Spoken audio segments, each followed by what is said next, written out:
Welcome to the NFP Podcast, where we explore the empowering world of natural family planning. I'm Amy Smith. Join me and my co-host Emily Appledorn each week.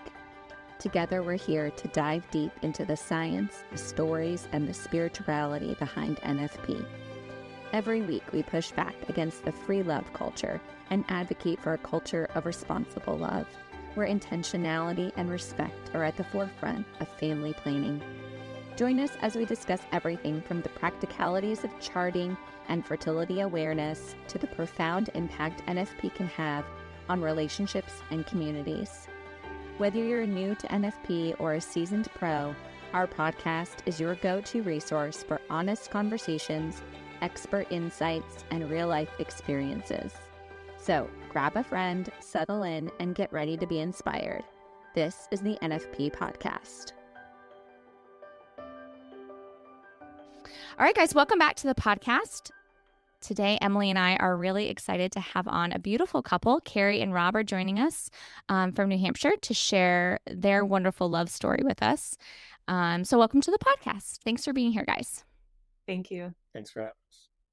So let's start because I don't even know this story, I don't think. How did you two meet? I'm going to take this one because the rest of the night she's going to talk. Sounds good.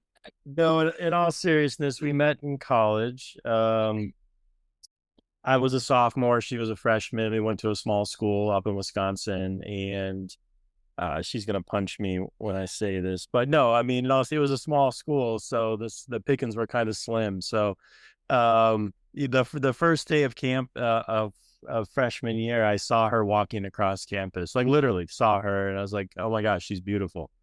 And I wanted to get to know her. And then I got lucky. I got really lucky because the first day of chemistry class, she got assigned as my partner. And so we were right across, we were partners. And then it got even a little better because it turned out then she was in the same dorm as I was. So the dorms were split by floor, boy, girl, every other floor. And so we were back then they had a computer room.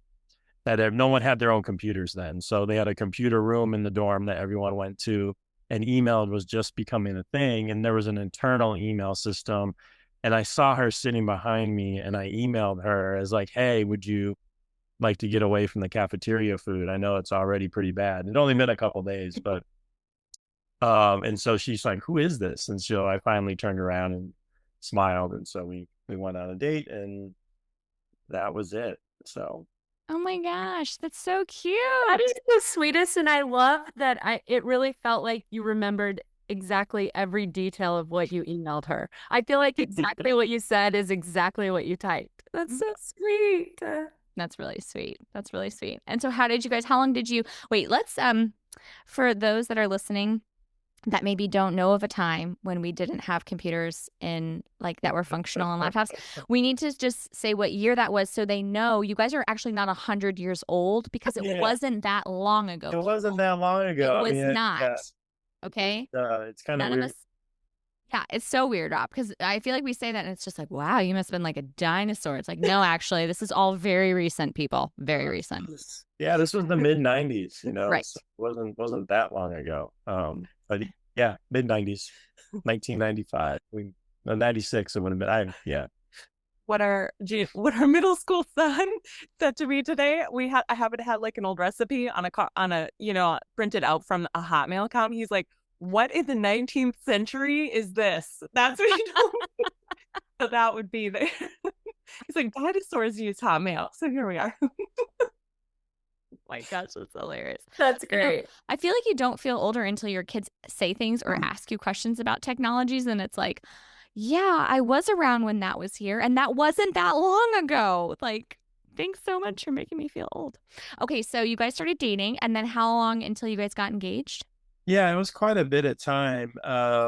It was 5 years. Oh, wow. Okay. That so I graduated. I went to grad school in Colorado. She stayed and finished her undergrad.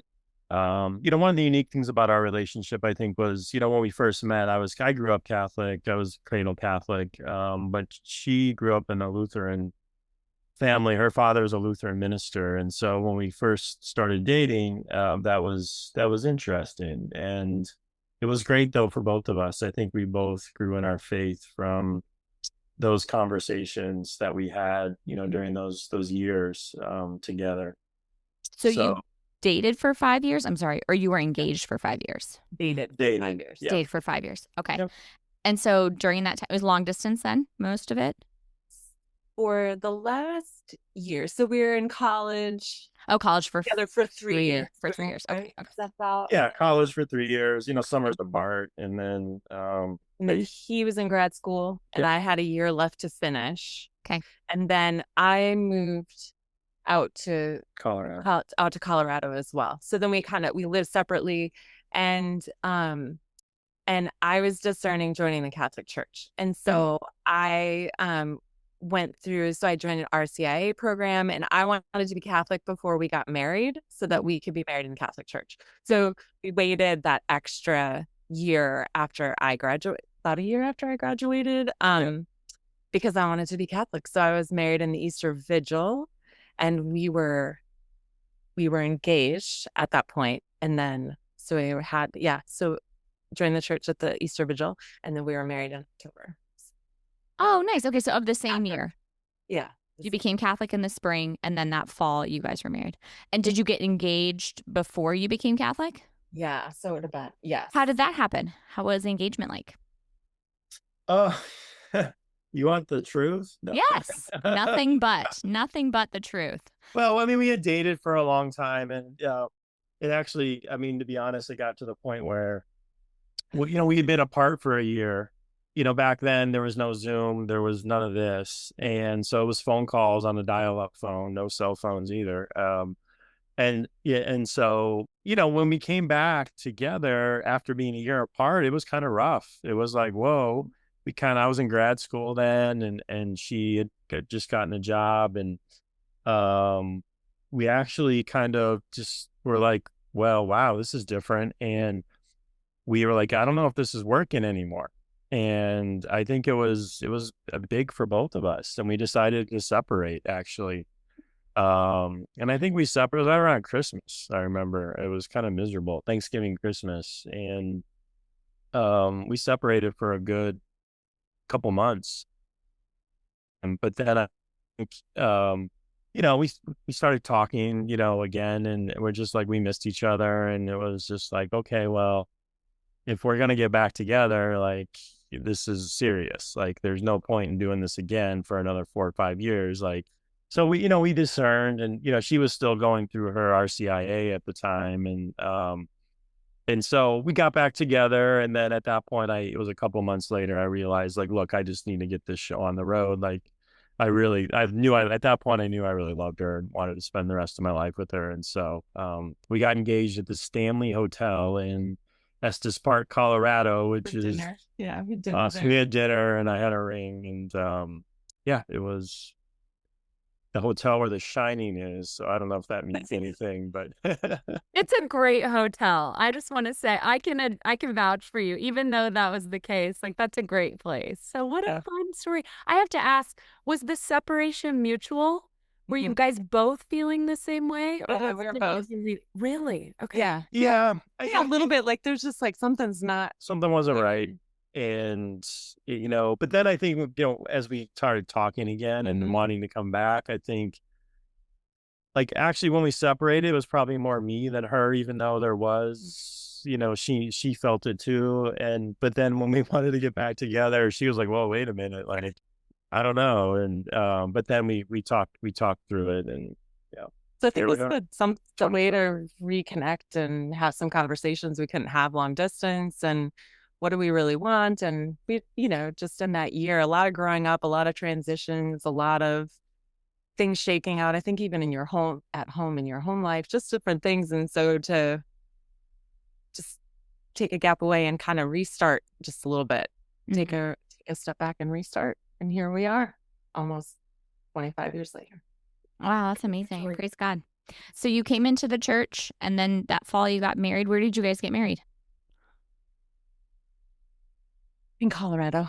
Yeah. So we were in Colorado too, at the church where I joined the like where I was joined the church at the Easter Vigil. So we got married there in Fort Collins. So was it like a destination wedding then for you guys? Because you weren't from there. So did all your family travel? Yeah. His family, Rob's family, is from Western Colorado. So he had some family there, some family in Chicago. And then my family is all in the Midwest, all in Minnesota. So it was a destination wedding for the most part. But my family was happy to have an excuse to come to Colorado. So they thought it was great. They're like, don't you dare come back to Minnesota for this wedding. You just get married there. Can you tell us more about your dad in all of this? And I'm guessing if you wouldn't have become Catholic, would it have been customary for him to be the one to marry you if you would? So I just wonder how all that went. Yeah, that was a shocker. But I wonder about my parents. I called them in school. My college, it was actually a secular Christianity class, like just a history of Christianity class at the secular school, right? And I started to be like, wondering about Protestantism in general and where does this come from and questioning but on the scale of all things, I think my mom was like, on the scale of all things my daughter could call home from college about that would cause them stress, like becoming Catholic, probably it could have been a whole lot worse. But no, but she yeah, I mean it certainly it was a little stressful. I had a brother actually who married a Catholic woman, but he didn't become Catholic. And so it was difficult for a while. It got tense, especially leading up when we were getting married. So my parents were very happy that we took that seriously, that we wanted our faiths to be aligned, right? But they were under the impression a little bit that I was becoming Catholic because of Rob, if that makes sense. It does. And so, and it was tense and stressful. And so Rob actually, I didn't know he did this, but he sent a letter and he talked to them, my parents, separately without me even knowing about it, and had a conversation with them to talk this out with them and convince them that this was my own decision, that this is where I felt called, that this was the truth that I had discovered on my own and the faith that I had discovered, and it was separate from him. Like, we probably wouldn't have gotten married had I not become Catholic, but I didn't become Catholic just so we could get married. Do you know what I mean? Like, yes, it was really independent of this, and how troubled I was about my parents' feelings too. I wasn't like disregarding them. And that really, so Rob bridged that gap for my parents and I, in a really beautiful way. And then it actually got my parents to talk a little bit more. My mom thought my dad was more stressed about it than he was. And so she came to realize that my dad wasn't as bothered as she thought he was. And so he kind of facilitated some conversation that within my parents, and just said it all smoothly and respectfully. And so like my parents would come and visit us, and they come to the church with us. They would come to mass with us, right? And so we were married by a deacon. The pastor at our church had moved just a couple months before we were going to get married, and the deacon talked to us, and he's like, under the circumstance, I really wanted a Catholic mass. I wanted a mass, but he really encouraged us to tone it down just a little bit for my family. But they invited my dad to offer a blessing at the end of the mass. So he offered a blessing at our wedding ceremony at the end, which was beautiful and was just the way my dad would have it. Like, that's that's what he wanted to, so he blessed our marriage during the ceremony. And that's so special. And that is really nice. So my parents, my mom saw how much my faith grew, just continued to grow, and how much I grew as a Christian woman from converting to Catholicism. Like, my faith was always important to me, but my mom saw that and respected that. We just agreed to disagree on different things, but it's all okay. So it's all fine. Wow, that's amazing. And that's so cool. Smoothed it out. Right. I was gonna say, smooth it out for us. Yeah, that unity and peace, right? Just like a massive sign of the Holy Spirit, right? Working, able to bring people together and have there be peace. That's just so cool. The Holy Spirit was at work in you, Rob. You were doing good things. That's so cool. So cool. Okay, so since you weren't Catholic growing up, I'm curious what your answer is going to be here too, Kari. And then I'd like to hear, like, not just in growing up, but then in your formation into Catholicism. And then, Rob, your experience growing up. So, I think we are blessed to be of the post theology of the body, kind of generation. Like, we got to have John Paul II and theology of the body and all the fruits that came from that. But that doesn't always mean that like it was like took root in like our homes and our families. So I'd love to hear from both of you. What was your level of exposure and understanding of the church's teaching, of God's teaching on marriage and sexuality, both growing up and then again, as I said, like Kari, during your formation to Catholicism? What was your exposure to it, your understanding of it, your opinion of it, etc.? Yeah, I'll start with being the cradle Catholic. My family my father was adopted, and so he came from I wouldn't say non-Christian family, but certainly not a practicing. I think they were Methodist, his adoptive family, but church and religion wasn't a part of their lives very much. And then my mom's family is the flip of that. It's an Italian Sicilian family, and 10 kids. My mom was one of 10, and very devout, for most of my aunts and uncles. And then my grandmother was very devout, and so we spent our Sundays at my grandmother and grandfather's house, and being Catholic was a big part of the family's identity. So, but that being said, I mean, obviously my grandmother loved JP too, but I would say, my aunt, my mom, and she was part of that generation of the 60s and 70s. And, it was the sexual revolution at the time. And I grew up with being taught Catholics believe you get married, you don't have sex until you get married. But, certainly I never heard of NFP until after we got married. I mean, it just wasn't there was none of that growing up. It was, okay, you don't have sex till you get married. And then, we had kids, like you just have kids. But then everything having to do with sex, I would say mostly came from the culture, from school, from health class. Okay. The first time, I heard about what a condom was in 6th grade in public health class in school. So, there certainly wasn't any education about theology of the body. That came way later. And certainly my family wasn't a part of that. So Okay. that's how I entered into, yeah. So sorry, when you say way later, so when did it come into the picture then? Not until after we got married. Yeah. Okay. Yeah. One of my aunts sent us the book, and she's like, you guys need to read this, and she had discovered it. And so that's kind of the first time it was even brought to our attention. Wow. Even Kari probably would say this, even during pre-Cana, like with the deacon, it really wasn't discussed. Or, I mean, there was like something in passing was mentioned, and about, you shouldn't use contraception in your marriage, but there was no like, hey, here's some resources, here's somebody you should talk to, this is like, you can expand on this. But it was not part of our pre-Cana at all. Yeah. Okay. No, like, this is a huge part of the vocation. Like, yeah. Okay. It's just like one of the pillars of it. Okay. Gotcha. Okay. All right. Well, I want to hear more of that, but let's get the background for you, Kari, and then we'll kind of come to where you guys met and move forward. So same, like I grew up, I think, because I mean, NFP isn't part of my Protestant upbringing, right? If the Protestant church or the Lutheran church embraced that, I would have been taught it, right? My mom took our faith seriously, right? My parents did, right? We would have been taught that because we had so much moral formation in my home, but that wasn't, part of it.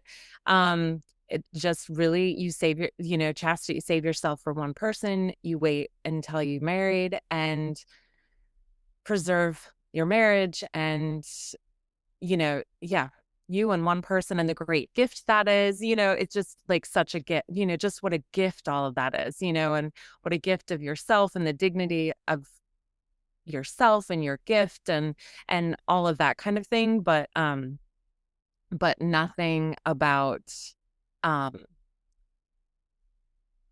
nothing beyond that, like so we came into it pre-Cana. Yeah, we really didn't, we got next to nothing. What we did here wasn't compelling, didn't give any resources, wasn't a lot positive encouragement. There just was nothing that really grabbed, nothing really there. So Now, did you guys, of your own fruition, had you guys had conversations about family size and how many kids you wanted to have and the timing of kids? Did you guys have those talks? Yeah, I mean, I think both of us came from families of four, so we each had three siblings, and I grew up in a big Italian Catholic family, so I was the oldest of like 15, 16 cousins, and it was amazing. It was just such a formative part of growing up, on Sundays and all the holidays, Catholic holidays, as well as secular holidays, being at the house with all my cousins and aunts and uncles. And so, yeah, I mean, we went into our marriage, definitely, open to life and wanting to have kids for sure. But yeah, timing was an issue. We got married when I was in grad school, which is, even then, I mean, then it was 25 years ago, but people weren't, getting married in their early 20s anymore at that point. It was still very rare. So, well, you're in grad school. We probably should wait until you finish your schooling before we start having kids. And so that was the general conversation, if you remember anything else. But yeah, that was kind of it. But yeah, we definitely wanted a family. My mom is one of 7. And so I had like just a whole my grandmother's house was full of kids and cousins and family. And we love that. We were formed in these large families with so many people. And it's beautiful, right? My mom's family is a hardworking farming family. And we grew up with that value of family and siblings and the beauty of children and the gift of children and the gift of having family, and how fortunate we were to have so many cousins and have so many people, right? Every family is different and small families are beautiful. But we saw the beauty of having large extended families. And so we wanted that for our kids too. So knowing that you both kind of had the same idea for family size, I'm just curious if had you even thought about how you were going to space, or what that would even look like, or did the church teach anything on that? Yes, we heard this little snippet, but I'm just wondering like what your thoughts were on all of that as you entered marriage. Yeah, probably not as in hindsight, not as intentional as it should have been. I think, both of us were growing in our faith. I mean, again, I grew up cradle Catholic. My faith was important to me, but I think like a lot of, at least my generation, I went to mass on Sundays, but that was about it. And again, catechesis, it was 45 minutes CCD, Sunday school. It wasn't robust. So, when I got to college, that's why I said it was such a gift to me to meet her and have to learn about my faith. Like, I grew up taking Catholicism for granted because I grew up in this huge Catholic family in Chicago, and everyone I knew was Catholic. And, but I didn't learn about the faith, and I didn't know why we believe what we believe. So, when we got married, I think, again, we were very open to life. That was really important to us. But having the conversations about, we're going to space it out, or we're going to do it this way, like, we just didn't have the information. And so we didn't really talk about it. Like, if we had gotten pregnant, we would have gotten pregnant. We would have, and done the best we could as parents, and because we were open to it. But we certainly didn't do much planning and, have those intentional conversations in the to what the church taught about sexuality in the context of our marriage. And we're just kind of open, like start the family and see what happened. I mean, to some extent, like, like certainly it wasn't like it was without prayer, but this openness to God's plan for our family was certainly part of, we'll start, we wanted to have kids and we'd start a family, and we'll just figure it out as we go, figure it out as we go along, pray and figure it out as we go along too, is certainly to some extent. So not a lot of intentional conversation, but also not devoid of God's plan in our life. So it's interesting. I think what you guys are both verbalizing is coming from a worldview with your backgrounds of like marriage, family, they just go together. It's like, what do you mean you're asking me, like, have you thought about kids and what's your plan? It's like, no, we haven't, because you don't have sex, you get married, and then you have babies. It's like 101. I mean, it's just the most basic teaching, you know? Like, yeah, you didn't have a big in-depth theology of the body at home, but it sounds like your parents got across the basic message, which is like, sex is important. They did. People matter. Like, wait till you get married, and then you get married and you have kids. Like, it's just how it works. And so I just wanted to like voice that, because I think it's really important. Sometimes now when we talk about family planning, it's like, if you didn't have a plan, you were just like way out there or uninformed. You didn't know. And it's like, no, you were just knowing that like A, B, C, like just it all goes together. So I just wanted to kind of put all that in a bow.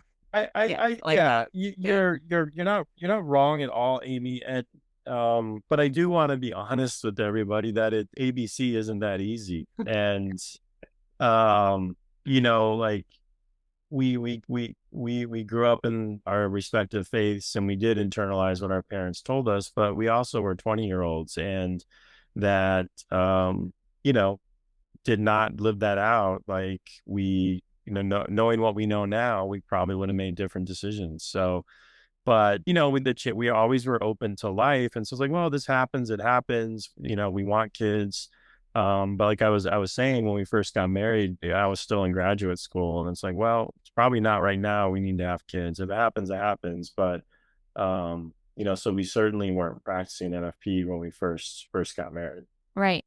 And so at what point did you guys decide that you wanted to really try to have kids? Or at what point did you get introduced to the fullness of the church's teaching on, you know, sexuality and marriage? So I would say when he was a postdoc, right, and kind of wrapping that is when we're like, all right, let's go.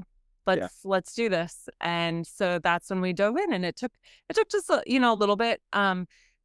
And so we took time because I was contracepting. So I got the pill, I changed, and gave that some time and to prepare to move into that step. Right. Right. And so we gave it some time to kind of settle in and just work through that. And then, and it just happened to kind of work out that he got a job, got pregnant, moved. Kind of or like got a job, moved, got pregnant, like really boom, boom, boom, boom, boom. And yeah, so it all. How long post pill did it take then for you guys to get pregnant? It was about a year. Yeah. About a year. Okay. Yeah. And up to this point, Kari, sorry, just to go back, I guess a little basic health. Had you had any, you know, as a teen girl, any like kind of reproductive disease or disorder, you know, irregular cycles, anything like that? No, you were pretty good. Okay. Gotcha. And how long were you on the pill for? Oh gosh. 5 years. Okay. So it was just as an adult. It was not like you were on it, on it for years. Okay. Yes. Okay. And that was my mom's like, don't go on them. You don't need them. You're not like, like my mom was like, you're clear about that. She's like, this isn't for you to use right now. You need to wait, kind of thing. You're a young person. Right. Okay, just to kind of give, because, you know, people are always curious, like, well, I was on the pill for this long and this is what it took. So everyone's always trying to relate their story to someone else's story. So just to kind of give some context. Okay, so you come off the pill, job, move, you're a year later, and you guys are pregnant. Yay! And you have your first son, right? He's a boy. Yeah. Yeah, okay. And then did you learn about church teaching at that point? Like, when did this, okay, so had first baby grows, have second baby? Like, when did it come into the picture? Yeah, we had miscarriage or second miscarriage. Really quick. So Andrea's probably about a year and a half. He was about a year and a half, and I got pregnant again. We weren't trying for a little while, but it pretty quickly when we started, it probably took three, you know, and we decided we wanted a baby, you know, we were kind of trying for, you know, it probably took 3 months. We had a pretty quick miscarriage. Within just a couple of weeks of learning that I was pregnant.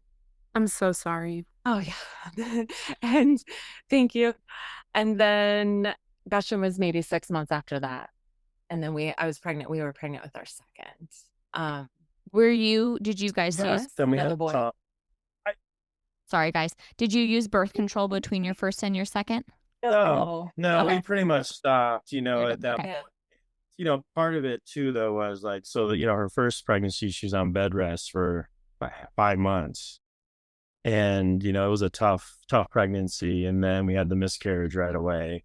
But then we had Thomas, it was that one was a good, very solid pregnancy. And then we moved out here. And, we went to church and when we lived in Montana, and it was a huge part of our lives, but, it really got, I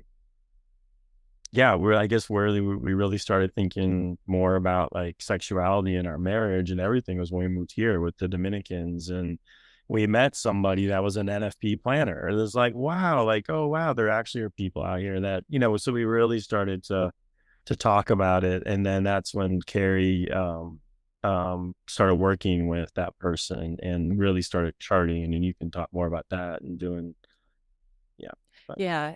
It was kind of, I did not want to go back on the pill. Just learning more about what the pill was about. I'm like, this is an option. We got to figure this out. And about the same when we moved out here, and just this really vibrant community with a lot more resources. And it was about that time in this women's group where I met Amy, and we did a study together on the theology of the body. And that it was all news to me, right? And I'm like, where has this been all our marriage? Like, where has this been? Like, this is amazing. It's beautiful. This is incredible. And I was even more particularly open to, because I'm like, I don't want to go back in the pill. How are we going to do this? I need to learn more about, like, in particularly even more open to it. And then we moved here, and this like landed in on this, and was just completely taken, right? In so many ways, I'm like, oh my God, like this, like, my heart sank. And then, but then I'm like, okay, like we can move forward, right? Like we're going to move forward now, and sort of kind of forgiving ourselves for what we didn't know. Yes. And praising God for, it's just the beauty of, and the depth of the theology and the thought. And I'm like, Rob, we gotta jump on board and figure this out. Yeah. And just like, really, here's what we're doing. So and it was really, but it was also just fun to talk about these things, for me to learn more about her and, her body. And, it's kind of crazy. You're both moms, right? Yeah. Have you ever thought about the joy that your bodies have given your husband? Not like, I'm not talking like physical. I'm not talking about the physical part, but that's part of it. But just the children you've given them, your beauty, the fact that they used to look at you. And so it really just kind of fostered that in me, a little bit more appreciation for what she's given me. And, it really was just phenomenal to be able to have those conversations. I'd be curious even to hear, Emily and Kari, what you guys think, but I still remember after 4 years of trying and getting pregnant with Max, I remember I got to, obviously, like I knew before Joey knew, right? And I got to tell him, and I thought like, it's cool that the guy asks the girl to marry him, but I get to tell you you're going to become a dad. Like that is hands down so much cooler. Like so much cooler, And so I remember I like planned out how I was going to do it. I like wrote in this card, and we were at breakfast and handed him the card, and he like read it and then got to the back, and I said, and you're going to be a dad. And he like looked up at me like, what, and it's just like, it's the coolest. You're changing this person's life. Like what you're saying, Rob, like with my body, like I get to make you, like God, right? Through our union transforms us into mother and father. Like that's amazing. That's just absolutely amazing. Yeah, it's so cool. You're right. It's so cool. It's something that, I wish for the whole world to know. And I think just amongst the Christian community, to your point, it's more than just like, don't have sex before marriage. And God made sex and it's good and it's beautiful. It's like, oh, you guys, you're like scratching the surface. It's like, there's so much more richness there, you know, and sounds like that's what you guys got to discover when you, Finally, better late than never, I guess. Oh, amen. Absolutely. Thank God that you found it when you did. It's never, There's so many couples that don't find this. yes. And it's never too late. That's our faith. It's never too late. It is never, God intervenes right at the perfect time. Yes, it is never too late. It's never too late. So, and I know that I've had that experience too, where it's like, you become aware of the magnitude of the gift. And then you realize like, woo, I have not been, you know, I messed up. And so there is that feeling of guilt and me, you know, shame, whatever it is, you know, but then we bring that to Christ and he says, don't stop there. Like you guys said, like you keep going. We are a forward moving people as Christians. We keep moving forward, like brush it off and keep going. Like it's in the past and we're moving on. So yeah, for anyone that has ever experienced that or is feeling that way, you are not without hope, and there is always hope. And yeah, if you find the truth and the beauty and all the goodness, like keep walking towards it. Don't look back. So we have okay. fullness in the sacraments. Absolutely. Yeah. Thank God for the sacrament. Yeah. Praise God. Okay. So you guys find Theology of the Body. And then now, Kari, did you kind of find it in this mom's group and come home and be like, Rob, guess what? Or was it mutual at the same time? How did that work? It was kind of me coming home and be like, Yeah. Listen to what I'm hearing about, what I'm learning. Did you know that Catholics believe? Yep. That's awesome. Yes, I dove in and he's like, and I was like, this is what we're doing. This is like the answer to my prayers. And he's like, okay, let's go. I mean, fantastic. Obviously there's a million questions and doubts, and we're like, what is this? What does this mean? You know, right. So not to say we jumped in and it's all just a bed of roses, right? And you talk about this on your podcast too, right? There are lots of long held perspectives that can take a little time to shift and understand. You know, and I think that the grace, you know, to appreciate there's some, you know, just perspective changes and things to understand that can sometimes take a little while to adjust to.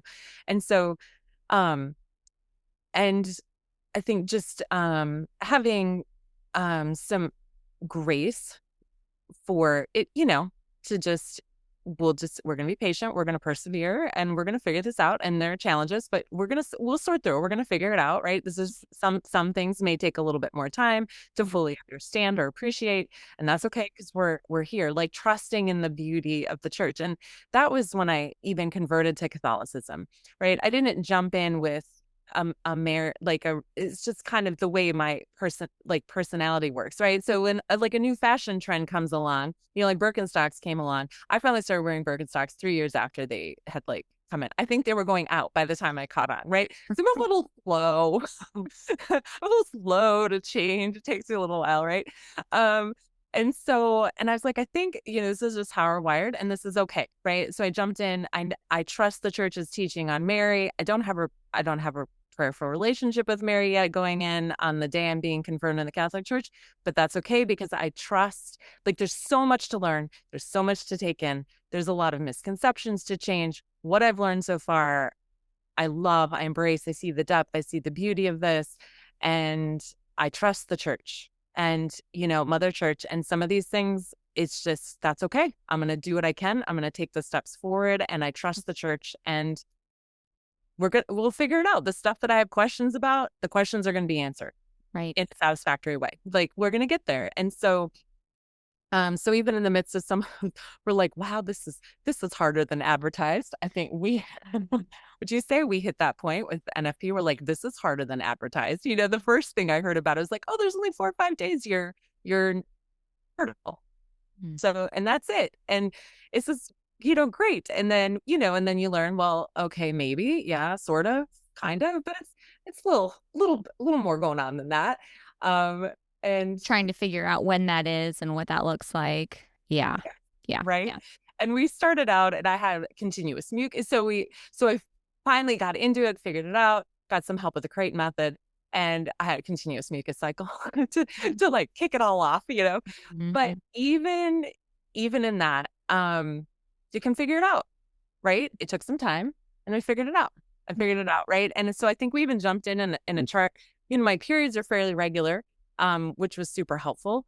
But even with challenges, you can figure it out, right? Yeah. You certainly can't wing it, but we could figure it out, right? And so, gosh, diving in, and I loved the science behind it. I loved learning all of this stuff. I'm like, why don't they teach girls this? Like, it's amazing. It's beautiful. I love the scientific part of it. Was really on an intellectual level, was really exciting, and I loved it. And empowering, maybe, is that the right word, to just learn about my own body and understand how it works, is just brought a lot of joy, and certainly a sense of, I guess, empowerment, because I'm learning about my body. I'm learning how to care for my body. I'm learning what it does. Just knowing myself more. And that was something we shared together, that sort of joy and discovery and understanding how it worked out. And so, it was great. The conversations we could have together, always great, always good at any point to liven things up in a marriage where you think you kind of got it figured out and you actually don't, and to sit and learn something new and dive in and have conversations about things maybe we hadn't even had conversations about in a few years, and the conversations it sparked, and the intimacy, and some of the heartfelt conversations. I think it grew our ability to communicate with each other even more deeply. Having great conversations about our sexuality and our faith, and trusting in God, and be like, gosh, maybe we didn't trust God as much as we think we do, and really growing in our faith and kind of convicting ourselves in these things. So we grew in faith. We grew in faith and prayer together, through this, right? Prayer together in more deeply, just so much that it brought, so much joy and connection in even more deeper ways, which was really always a blessing, always bears fruit. So bore so much fruit in our marriage. Yeah, it does come down to trusting in God. But that's not easy. It's easier said than done. Again, A to B to C is not easy, and so we got pregnant again, and Now, before you guys go into that too much, so when you first kind of figured out, okay, this is what we're going to be doing, like for family planning, we need to use something like, NFP.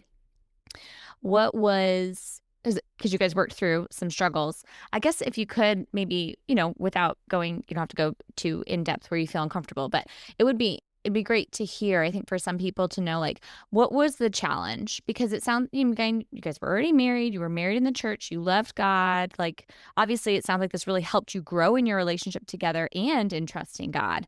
But what were kind of the roadblocks? Like, oh, wow, one of the ones, I'll just give an example so you guys will know, like, one of the ones I know I've heard from couples, and this is well-meaning, great Christian couples, is like just the frequency of it. Like, they just didn't realize, like, oh, wow, like, I actually have to grow a little in like some self-mastery in this area. Like, I thought I was doing really great, and I was, but wow, it seems like even in this section of my life, like, my spouse and I have to be communicating a little bit more on like timing of intercourse and what does that look like, and that's been a challenge because we've never had to talk about that before. But for some couples, that's not the challenge. Maybe the challenge is, they're really trying to get pregnant and they're really frustrated about not being able to get pregnant. Or their challenge is we get pregnant really easily and we really want to avoid for a little while because we need a breather. So everyone's challenge is different. So I guess for you guys, what was your challenge when you came to it?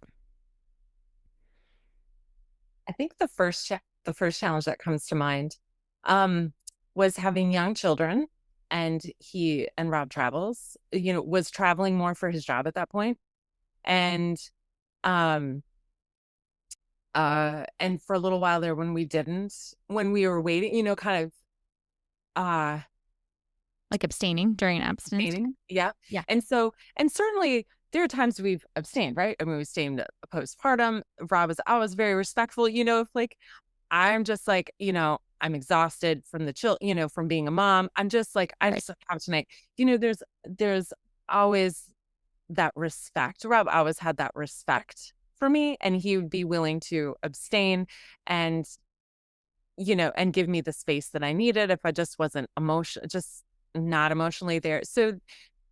So abstaining and being respectful for where I was and being willing to give on that was something that we had always been part of our relationship. So there wasn't that as much, but it was hard because, right, so we have little kids, and the time when we didn't feel called, didn't feel quite ready for to be pregnant again. And he's traveling a lot. And then I, in that window of time when I was infertile, I was like, I don't know Yeah. talk. Or Rob was Right. gone, right? Right. He's gone, he's traveling, gone this weekend, gone a couple days in this stage of his career, and he comes home and I'm fertile. And you know what? It's been a while since we've been intimate. And that intimacy going too long, it's really nurturing for Yes. us, right? And Yes. for that emotional connection. And, it's just so nourishing emotionally for both. Yes. And Well, for our marriages need that, right? marriages need that, right? And this wasn't like, we're not even talking about every day here. Like, it's been traveling, and oh my gosh, do we really have to wait another 5 or 6 days? And and that was hard. That was the strain. And trying to, going through, and even though you're like, okay, this is a phase. This isn't the beginning of the rest of our life, similar to when you have a brand new baby who's not sleeping and you're like, okay, this isn't the beginning of the rest of my life. I'm going to sleep again. We aren't going to be able to be, but in the day to day, that's hard when you're struggling, and, and there's even some tension and so much with young children and a lot going on, and to feel that I would say was I think our biggest challenge. Yeah, without a doubt. It's just you go from being able to just whenever you felt like it to actually like, no, if you want to take the risk, sure, but Right. at the time, so yeah, with my traveling and the young kids, it was the two didn't always go together very well, so that was tough. Right. I'm sorry that was challenging. I'm glad that that's what you guys shared, because I think that is not unique. And I know I've heard it worked with couples, right, Emily? Like, been in there, and it's funny, we've shared, the experience on the other side. It's like the NFP teacher. It's like when the couple's looking at you like, make this go away. Like, what's the rule that makes this not be here? And we're just like, I don't know. Or give me more days on my chart. Right. And I'm like, Days. I and can't it's like, do that. I know. If I had a magic wand, I could, but I just, yeah.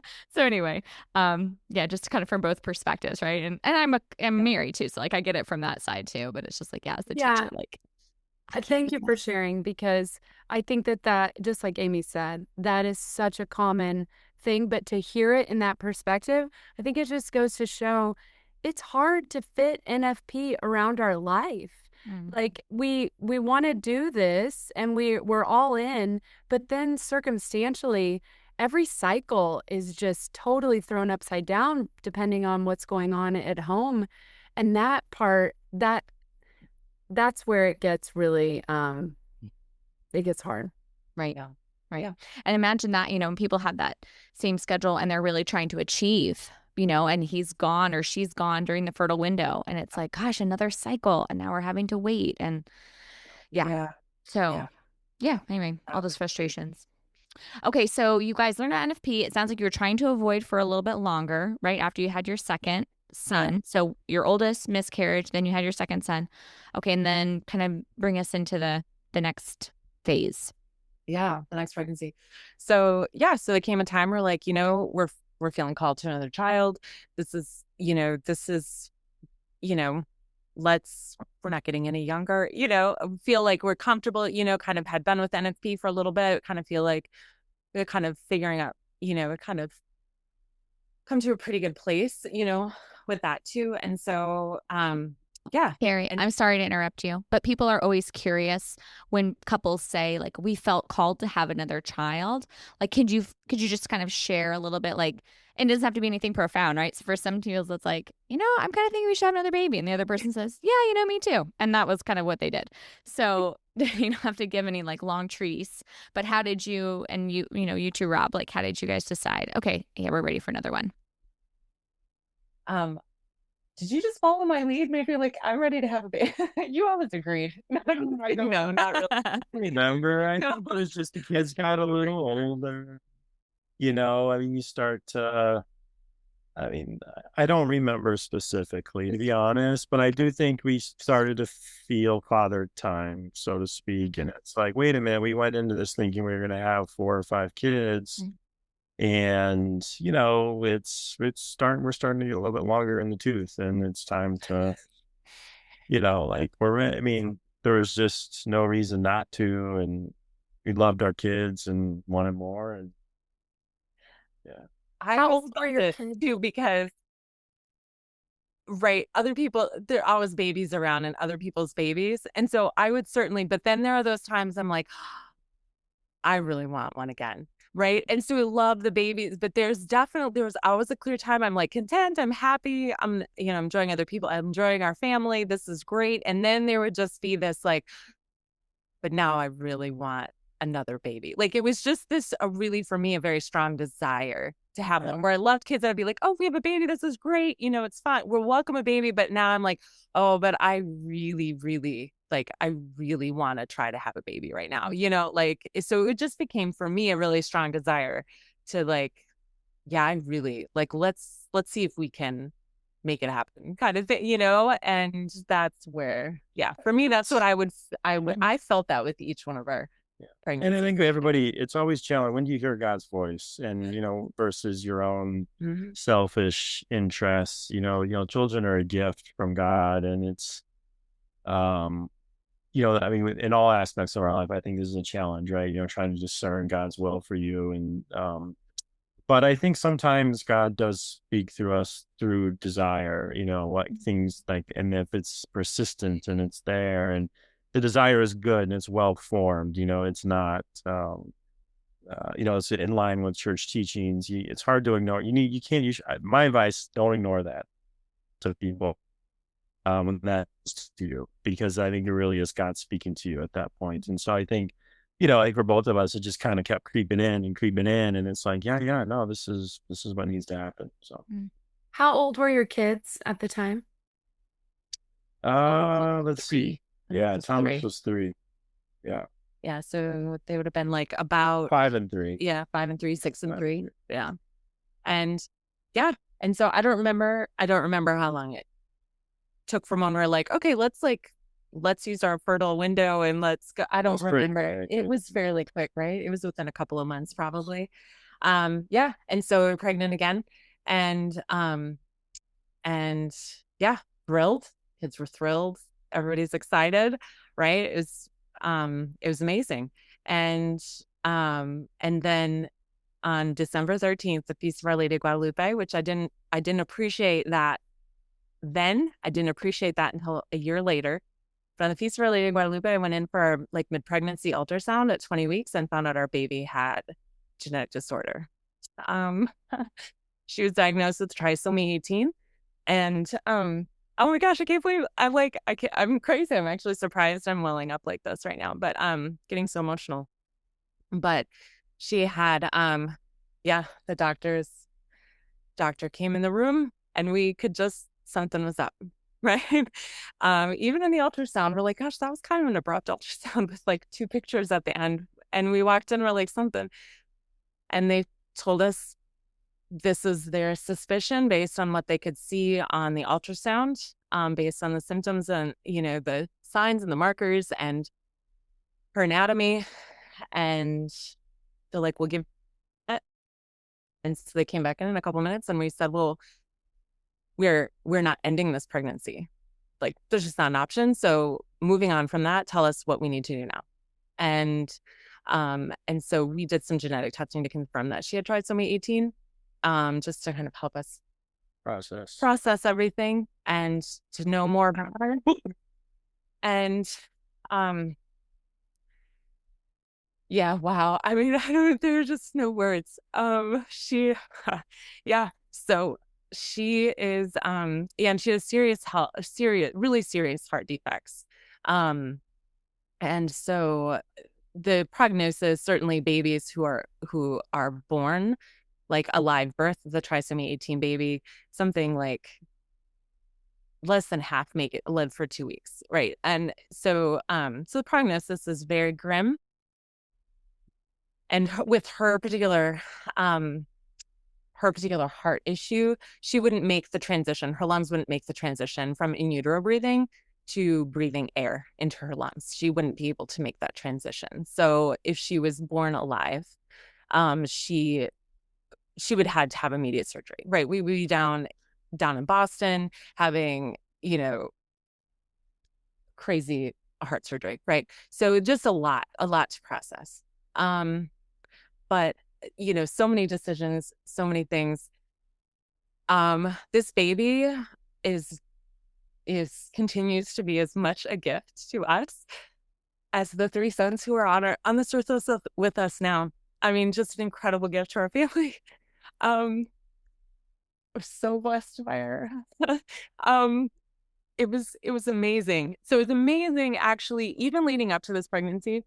Again, in this women's group, this women's community in our church here, we did a study on prayer that I was kind of going through a dry period in prayer just a little bit. And I'd found that when I was having a dry period in prayers, because the Lord was calling me to discover a new way to pray, a new way to go deeper. Like, what you're doing now is great, but let's do more. Let's go deeper. Let's try something new. I'm going to grow you in this way.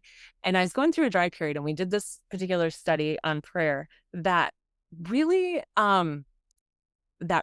grew my heart in this really surprisingly profound way. I grew up knowing that Jesus loves me and I'm loved by God, but it hit me in I was having a crisis, but does God really love all these? Does he care about all these little details in my life? Right. And I was like, why am I doubting this? Only to realize these doubts and questions were being put into my mind to grow my own faith. And I became so convicted before I was pregnant, or during this pregnancy, before we found this out, very convicted of this deep personal love that God has for me, right? For each of us, even in those details. So this period of dryness and doubt was, I think, opening me up to pull me even more profoundly close to God. And that way that my faith was grown carried me through carrying this baby for him, for God. And it's part of the reason she's just this amazing gift. The Lord provided. This wasn't we're still, we've been here for a couple of years, but even to so much as to the church, there were 2 churches we could have joined, and we joined this one. And the church here, there was a woman, a fellow parishioner at our church, who connected us to a friend who had a Catholic perinatal hospice in Kansas City, Missouri. And just seeing how God guided us to this church, because I met this woman who connected me to Patty and Alexandra's house in Kansas City, Missouri. And oh my gosh, the love, the intentionality, how this pregnancy became more intentional than any pregnancy I'd ever lived. We lived every day with this baby girl. We all had a family movie night, watching a princess movie together with our sons, eating chocolate chip cookies for our baby. We lived every day with this pregnancy, in a way that I kind of took the other ones for granted, in a certain sense, right? You do and you don't. But really, every day was precious. And we could talk 12 hours on this. So I'm trying to cut this short. So I'm sorry. No, that's great. Just so many stories of God's grace. Just many, many, many beautiful stories with each of our boys. Certainly the struggle of why, that grief of why, how does a loving God ask something of this, of a daughter who he loves dearly? Right? How is this love? Certainly questioning that doubt, which is really common in grief. That first month when we got the news was brutal. It was really hard to wrap that around, and wondering about this is God's love, and all of those things. But to come through on the other, but to work through all of that in a beautiful way with a community around us, to see community and what comes from. This girl didn't take a single breath of air in her lungs, and the profound impact of her in our lives and in the community around us is amazing. So she was stillborn full term. And talk about theology of the body in a whole nother way. To have this just her physical body there, like a body to love, to like just to express love, to hold her, even though she had died, and how sacred our bodies are, really hit me in a really different, profound way. With that, as kind of as a little side, but oh my gosh, just so many ways, the way she touched our boys, the love that grew from this, the conversations we had, like the depth of love. It was just profound to see God at work in the details of our lives. And I remember it was a couple days later, right? And, my body is like, I'm aching to hold this baby. I'm aching to hold this baby. Within a week after she had died. And I'm sitting there only the grace of God, right? I'm like, oh my gosh, if I was holding her right now, what a gift she would be. And a beautiful one, but not the same gift, not the same girl. And I want the gift that God gave me. And that means I can't hold her. I wouldn't change a thing about it, the way she grew our faith. And the love, oh my gosh, all the women who who saw my situation and could tell me about the babies, like my mom's generation, whose babies died and they didn't get to see their baby, they didn't get all the stories, that it opened up space for women to share their stories of loss, that are holding on, these babies that you love and you still want to talk about them because they're your children. And it gave space for women to talk about these babies that they never get a chance to talk about. Just so many things. And it came full circle. I didn't have like a particular prayerful relationship with Mary. And I came to Mary. Jesus brought me to Mary through our baby. I had a mother, and so it came about when I went out to Alexander's house several months after she had died, and I went out and they invited me out to stay in their home. They had, a home where you could come on retreat as a mom, or they could take in a family. And so I went to visit, and just lovely in so many ways. And they connected me to other women, two a Christian woman and another Catholic woman in the same situation that I was able to grow with, that were really beautiful and touched my life in really great ways. But I went there, and so Alexandra was her niece who inspired her to start Alexander's house. And she had been born on the Feast of Our Lady of Guadalupe. And so Our Lady of Guadalupe was a patroness of Alexander's house. And when we went there, they had a picture of our family, and they put them on the walls in the stairwell. And on one wall, it was a picture of Our Lady of Guadalupe, a big painting. And the only picture on that wall was ours. Yeah, it was just kind of the new section of the wall. And it was right above the picture of Our Lady of Guadalupe. And I walked up the stairs, and it struck me, right? And that was interesting. But I didn't make the connection to our ultrasound. But it was a year later, we were doing a prayer. We were doing a consecration to Mary that was going to end on the Feast of Our Lady of Guadalupe. And somebody's like, why the Feast of Our Lady of Guadalupe? Why don't you do December 8th? Because, Adelaide died on May 8th. We should do December 8th. And I was like, no, that doesn't really mean anything to me. I want to do it, on a different Marian feast day. I was like, I really want to do it on a Feast of Our Lady of Guadalupe. And on the Feast of Our Lady of Guadalupe that year, 1 year after thing, I had a friend. They're like, Kari, I want you to know I'm praying for you on the anniversary of the day you got the news that changed your life.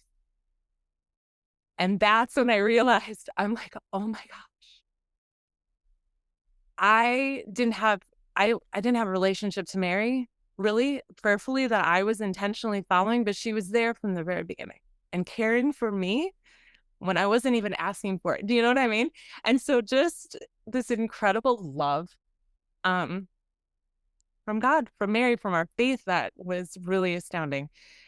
And so all to pull this back together, not what we had planned for our family, but how God's plan for your children, for your family, wow, I mean, is greater than we ever had planned for ourselves. The surprises, the grief and but how profoundly just the love and what this child brought into our family, I am daily grateful for. And so in all of our planning, in all of our ideas of what we want, and wondering about God's plans for us, oh my gosh, what a good and gracious God who's taking care of us in the details and is there to use every trial, every struggle, every whatever it is to bring us closer to him. Kari, thank you so much for sharing that. Thank and you. again, I'm so sorry that you guys had to go through that. And I remember I lived there during that time. And so I was there when that all happened. And I remember watching you. It was the Easter Triduum, Holy Triduum. And it was Holy Thursday Mass at St. Denis. And you stayed, or you had come back. Can't remember. Maybe you'd come back for adoration. But you were staying there and you were very pregnant. Am I right? Am I remembering this correctly? You were sitting up there pregnant. And we all knew what was going to happen, that you were going to have her and she was going to die. And I remember just sitting there watching you and thinking, admiring your courage and your conviction. And so it's not even, to your point, I'm glad you said that she impacted your family and the wider community. Wow, this person inside of Kari is a person. This is a human being. It's the most profound pro-life kind of thing I've ever witnessed, to speak to the life of the person, and that you and your family enjoyed her life. Even though it wasn't external, she still had a life and you celebrated it, and you got to experience that. And I don't know if you remember this, Kari, because I'm pretty sure it was maybe 6 months, closer to a year after she passed. And I was talking to you one day, and I don't remember, okay, forgive me, I don't remember the exact change of all the words, everyone, okay? But there was, somehow it had come up, well, why didn't you just have an abortion? Wouldn't that have been the easier route, emotionally, physically, spiritually, to just not have to go through that and then birth a baby who then you're holding and they're not even alive? Clearly that would have been better.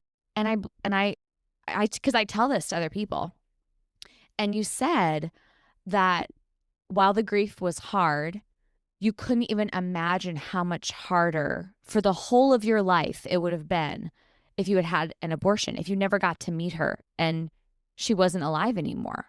If you had ended it early. And I just remember you said it with such this conviction of yeah, I had grief, but it was almost but my grief was nothing compared to what you would imagine it would have been if you had just said okay, well, let's just end her life now. So anyway, I don't know if you remember that at all, but I remember that because you go kind of crazy, oh my gosh, what I went through, which was a lot. A lot of grief in what you went through, but it's just it's almost you said it in a way that made it sound like there was an end point to that grief, though. You grieved and there was an end point to it, and you just, and that was your point, was if I had an abortion, if I didn't get to meet her, then it just would have kept going. It would have almost never had an end point. So it also wasn't our life to end. She's God's child, right? And that this was her life. This was what all of us, God has a plan for us. And that happened to be her life. And, we let her live that gift. It was, it wasn't easy, but, yeah. That's amazing. What's the Psalm where the Lord says that I know every one of your days is numbered, and I know exactly the story of her life even before you were conceived, right? And so she got to tell her story And yeah, Gosh, that's so amazing. So amazing. Yeah. Okay. So what was her name? Adelaide. Adelaide. Thank you. Adelaide. Okay. So after Adelaide passed, how much time passed until you guys decided that you wanted to try for another baby? What did that look like? I honestly didn't think it would happen again after what we went through. I mean, as beautiful as her story was, I mean, it was a brutal 9 months. I'm not going to sit here and tell you it wasn't for everybody. And, and so we trusted in God. We trusted her life to God, and, our faith was deep. But I can tell you that after that happened, we were just like, I don't know if we can do this anymore. And for me, it's like, I couldn't imagine putting my wife through what she went through again. And so I kind of had resigned myself to the fact that, well, we have two beautiful boys, and this just happens to be, we had the miscarriage and then Adelaide. So this was just going to be this was what God's plan for us was. And it was probably a year. I'm trying to run the numbers. Yeah, it was probably a year. And then she came to me one day and she's like, I think I could do it. And I was like, no way. And so, Like, we'll just trust in God. Yeah, whatever God's will is our family. Let's just not, we're not going to try to actively avoid a pregnancy, and we don't have to actively, but let's just, not actively avoid and see what happens. Yeah. Yeah. God's will for our family, just kind of open it up just a little bit more to open. She got pregnant again, and I'll never forget going to that ultrasound though. That for Joseph, that was brutal. But he's a healthy little boy.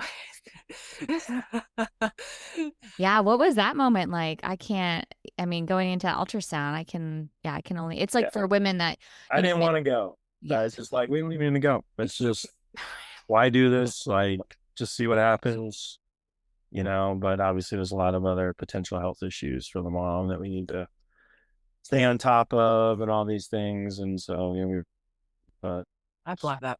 I blocked it. She couldn't go back to the hospital after Adelaide. Like, it was like physically she couldn't do it. And it was tough to get her to go for that ultrasound. But But we did it. I pray by the grace of God.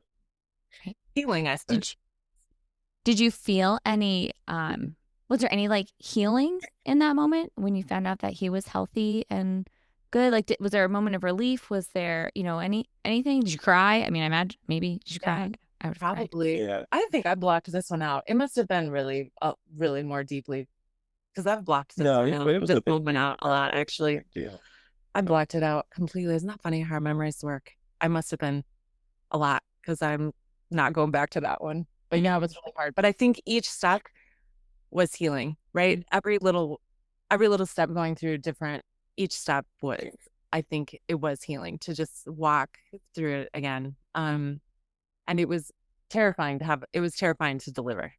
Yeah. And I told Rob, I looked at him, I was like, if there was any other way out of, I was ready to give, I was in labor, and I was like, if there's any other way to get out of this but through, let me know, because I don't want to do this. I don't want to do this. It was crazy. It was that was crazy. And I think it probably only took Joseph 5 seconds to cry, but that felt like 5 hours. And yeah, that's the first thing. I'm like, is he breathing? Yeah, she started yelling. Now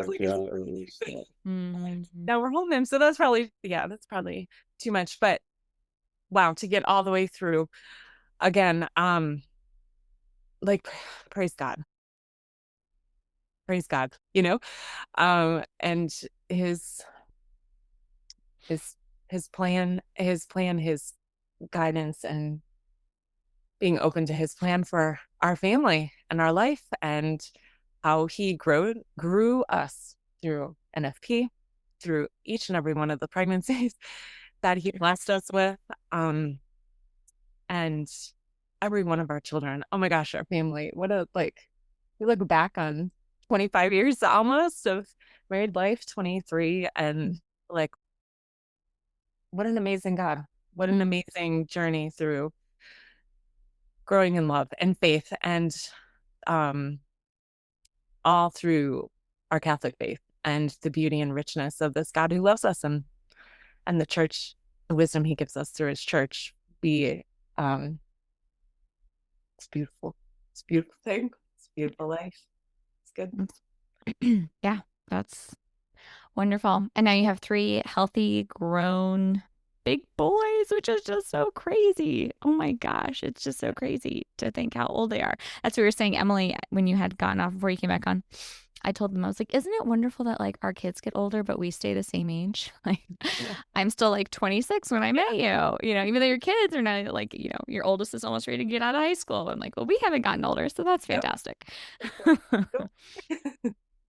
Wow, guys, what a powerful story. Emily, do you have any questions before we wrap it up? Okay. I'm wondering if you feel called to share about this.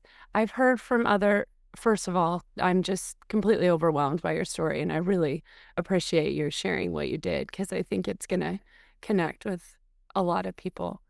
I think it's so beautiful that Adelaide's still, her life in utero, and then however many years later it's been now.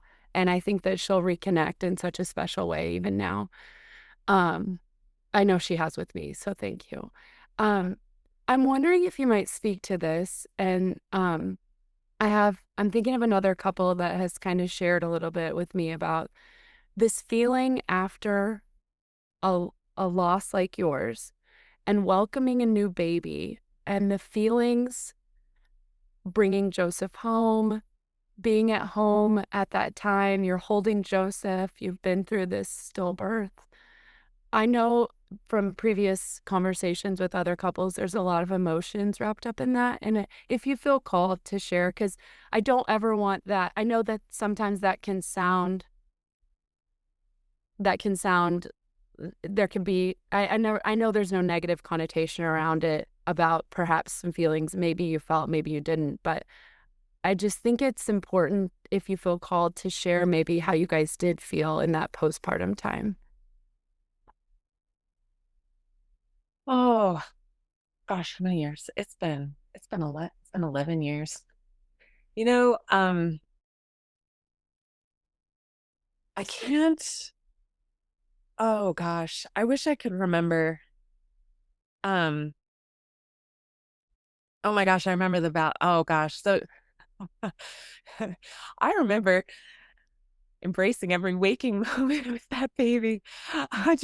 With this baby, just overwhelmed with the vulnerability and preciousness of life. And like, oh my gosh, wow, just really feeling very overwhelmed. I do remember there's a certain posture that's pretty typical of trisomy 18 babies, and their 2 outside fingers to kind of thumb curl across when they make a fist. And she was born with her fists in this way, with her 2 outside fingers kind of over the middle 2 fingers in this fist. It's kind of funny the way their fingers fold over there to make a fist is just very classic. And this was really early. It's probably in the first week. And I was holding him in the night, and I looked at him, and he had his hand in that fist. Oh my gosh. I like held him close and sobbed, Oh my gosh. But like, it was like this. I don't even think I could describe what that felt like. I mean, obviously just this like grief and this profound sense of just love and connectedness. Oh my gosh. Like, heaven touched earth in that moment in this crazy gift. And the Lord asks you to do something, and he gives you the grace to do it. And overflowing, oh my gosh, my cup overflowed in that moment. Oh my gosh. our baby girls, and our baby girl is singing praise to God in heaven. And wow, what a gift that is. We have a soul. We gave God a soul in heaven. And she's praising God with us. She's praying for her family, and what a gift. Yeah. Gosh, that's So amazing. that's my memory immediate postpartum with her. So yeah, with him. That's beautiful. Thank you. Yeah, I have like goosebumps. Wow, that's crazy. That's amazing. Okay, so we like to try to wrap up our discussions with couples by asking for you to offer like a word of wisdom, advice, suggestion, insight to maybe, your younger selves, right? Like your engaged selves, or another couple, that's engaged, unsure of what church teaching is, or sure of it, but like, I don't know if I can do that. That sounds kind of scary and off-putting and crazy. So, either one of those mindsets, like aware of it and scared, or just, not aware of it, maybe just vaguely hearing something. So, yeah, whatever you like to say. Yeah, I would say, in some ways our story is, I don't know how common it is, but it just, life is full of ups and downs, and your faith isn't any different. And NFP brings so much to your marriage, as we've talked about tonight, but it's not going to be easy. It is going to be ups and downs, and that doesn't mean you should give up. And trust in God, let that prayer and that grace come into your marriage. And there may be periods of time where you really struggle to have that trust, but stay true to your faith and just pray and trust, and you'll grow as a couple. I'm nothing but grateful and just thankful every day for her and for the teachings of our church. Yeah, I would echo that. It's funny how this all kind of, within about 2 weeks of the invitation to do the podcast, I got from our priest connected us to a young woman who's about to graduate from college and get married this summer, and wanted more information about NFP and what it is in a family. And I was like, oh my gosh, all of a sudden NFP discussions. And we're kind of approaching that fertility, stage in our marriage. And I was like, gosh, all this is coming up. So I had this great conversation, just had a great conversation with her too. And that was, I agree. That's what I said in kind of not so many words. We talked a lot about the challenges and the fruits, and start early, start now, trusting God. She's a convert too, and recently, and she's like, dive in. It's worth it. It's worth the struggle. Embrace it, and it's going to bear fruit. It's going to bear fruit in your marriage, and persevere. Thank you for asking us. Yeah. Yeah. Great. Thank you guys. Thank you so much. Thank you so much. Yeah. Beyond I warned you wonderful. that I would ramble. See, that's why I was like, you need Sherry. to editing, because I'm not going to edit one word of that. It was all wonderful. It was all wonderful. Yeah. Yeah. Thanks so much, you guys, for being with us and giving us of your time. We really appreciate it. And and we'll see you guys in our next episode. Bye. That wraps up another episode of the NFP Podcast. Thank you so much for joining us today. We hope you found our discussion enlightening and empowering. Don't forget to subscribe so you never miss an episode. We'd love to hear from you. Please connect with us by sending us an email with your questions and stories to thenfpshow@gmail.com. We'll be back next week with more insights, tips, and heartfelt conversations about natural family planning. Until then, love responsibly.